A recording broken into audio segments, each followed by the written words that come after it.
Albishirin kuma soya kallon fina-finai da kuma waƙoƙi da kuma comedy.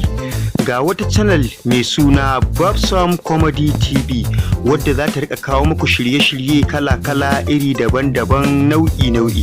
Babsam TV sabuwar channel ce wadda take kawo wasan barkwanci da kuma fina-finai kala-kala. Kai dai kada ka manta, ka je ka yi subscribing na Babsam Comedy TV channel mai amfani.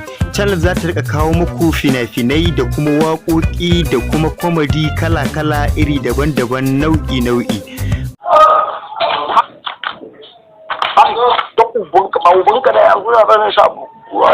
Shi ne fa. To ba na gaya wa. Duro wasu. A cikin madan giya ne shi. Ba ta 1000. Na ce ta kaya mamanta a cikin gida. Tun ɗazu ba mu ga yarinyar nan ba. Sai yanzu da kuka zo da ita. So muna cikin mulkin farin hula ne, ba mulkin soja ba ne. So in kama yaro ba tare da laifin da ya yi ba, in ya kawo kara za mu yi mishi hakin shi. Kada ku manta da sunan Babsam TV, ku yi subscribe lafiya.